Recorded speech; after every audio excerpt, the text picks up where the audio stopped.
नाजरीन इकराम, काबिल औलाद हर शख्स का ख्वाब है, मगर किस्मत से ये किसी किसी को मिलती है। लेकिन उस्मान गाजी वो खुशकिस्मत शख्स थे जिन्हें एक नहीं बल्कि दो दो काबिल बेटे नसीब हुए, यानी एक ओरहान गाजी और दूसरे अलाउद्दीन पाशा।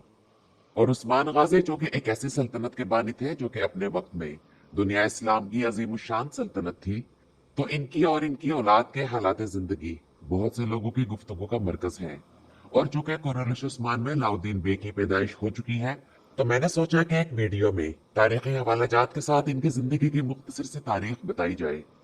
नाजरीन इकराम, तमाम नामवर मौरखीन, चाहे वो तुर्क हो या गैर तुर्क, उन सब ने अलाउद्दीन बे का जिक्र अपनी लिखी गई तारीख में जरूर किया है।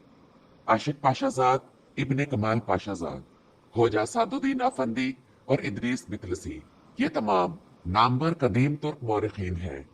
इनमें से कुछ का ख्याल है कि अलाउद्दीन बे का असल नाम अली या अली एरदिन था, लेकिन बुरसा फाउंडेशन के कदीम दस्तावेजात में इनका नाम अलाउद्दीन के तौर पर दर्ज है। अलाउद्दीन अली बे की पैदाइश का साल नामालूम है और इनकी परवरिश इनके नाना शेख अरब अली की निगरानी में हुई। अब यहाँ सबसे पहला सवाल ये आता है कि क्या अलाउद्दीन तारीख में बड़े भाई थे या औरहान गाजी। तो नाज़रीन इकराम, इस बारे में कोई हतमी जवाब नहीं है। कुछ मौरखीन अलाउद्दीन को बड़ा भाई मानते हैं, जबकि कुछ औरहान गाजी के हक में है।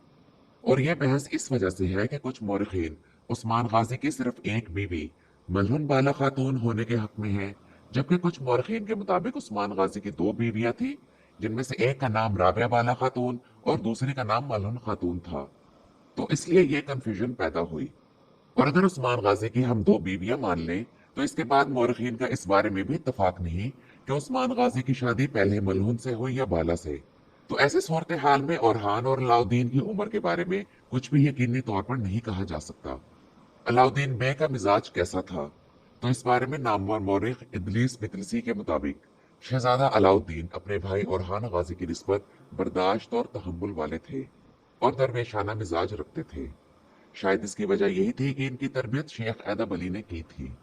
अपने वालिद उस्मान गाजी की वफात से पहले अलाउद्दीन कभी अपने नाना शेख ऐदब अली के साथ बिलचक में होते और कभी अपने वालिद उस्मान गाजी के साथ यानी शहर में क़याम करते।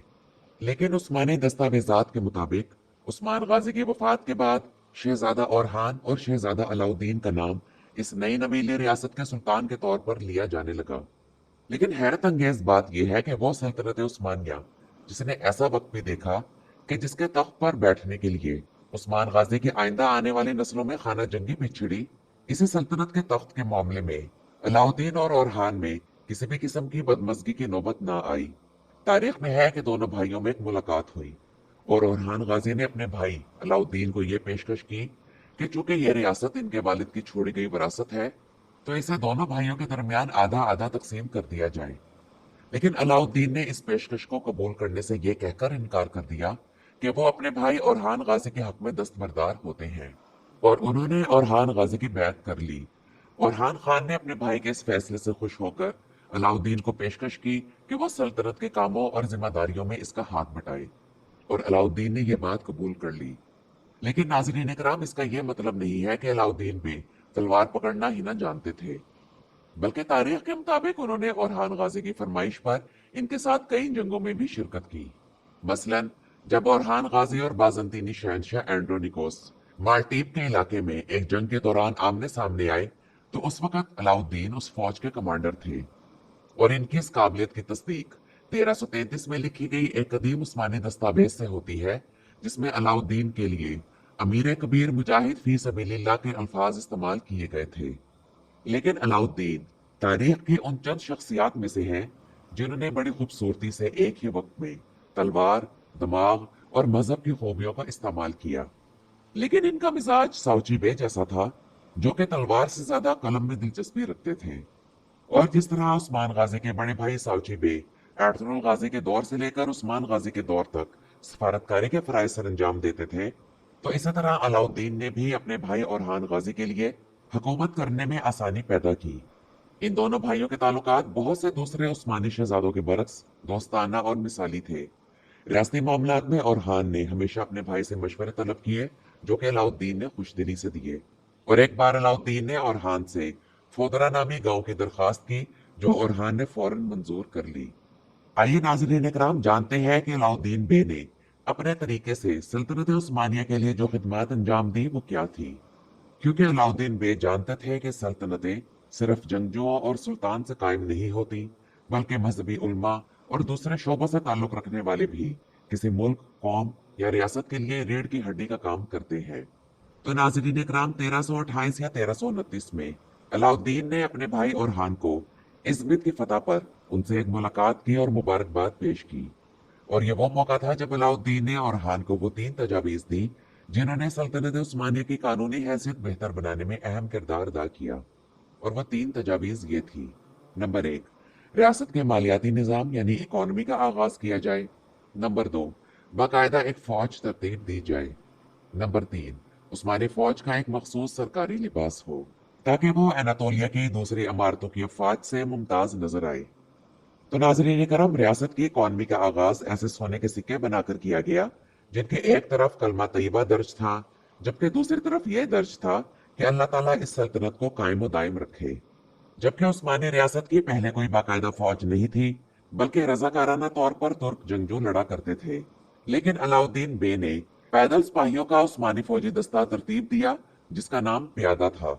इस पैदल फौजी दस्ते को बाकायदा तनख्वाह दी जाती थी और ये हर किस्म के टैक्स से आजाद थे।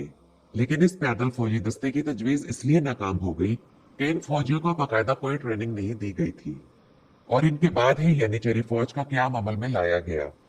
लेकिन इस बारे में कोई मालूमात दस्तयाब नहीं कि यानीचरी फौज की तजवीज अलाउद्दीन बे ने दी हो, जबकि इससे पहले उस्मानी जंगजू सर पर सुर्ख रंग की टोपियां पहनते थे। लेकिन अलाउद्दीन बे ने उस्मानी फौज का एक बाकायदा लिबास मुकर्रर किया और उन्होंने उस्मानी फौज के लिए जो पहले सर पर सुर्ख रंग की टोपी पहना करते थे, जिस रंग का इंतखाब किया वो था सफेद। और यह सफेद रंग इस हदीस को सामने रखकर मुंतखब किया गया कि बेहतरीन लिबास सफेद है। और हुकूमती अरकान को सर पर बटी हुई पगड़ी पहनने की हदायत की गई। इस पगड़ी से हुकूमती एहलकार दूर ही से पहचाने जाते, जबकि आम लोगों के लिए यह था कि वो जो चाहे पहने। इसके अलावा अलाउद्दीन ने यह तजवीज दी कि फौज को कई हिस्सों में तकसीम किया जाए और हर हिस्से का एक अलग अफसर मुकर्रर किया जाए। और अलाउद्दीन बे ने ही सल्तनत का वजारत सिस्टम कायम किया और उस्मानी रियासत के पहले वजीर बने। इसके साथ साथ वो उस्मानी खानदान में पाशा का लकब हासिल करने वाले पहले शख्स थे। अब अगर हम बात करें कि अलाउद्दीन बे की शादी कब हुई, इनकी बीवी कौन थी और इनकी कितनी औलाद हुई, तो इस बारे में कोई मालूमात मौजूद नहीं। लेकिन इनके पोते पोतियों के नाम बुरसा फाउंडेशन की एक लैंड रजिस्ट्री बुक में लिखे मिले हैं, जो कि 1522 की है। अलाउद्दीन बे का इंतकाल 1333 में बीगा कले में हुआ और इनकी कब्र अपने वालिद की कब्र के साथ बुरसा में है। अल्लाह ताला इनकी कब्र पर करोड़ों रहमतें नाजिल फरमाए, आमीन। तो नाज़रीन इकराम, आप लोगों को अलाउद्दीन बे के मुतालिक मेरी ये वीडियो कैसी लगी मुझे कमेंट सेक्शन में ज़रूर बताइएगा। मेरा चैनल विजिट करने का शुक्रिया।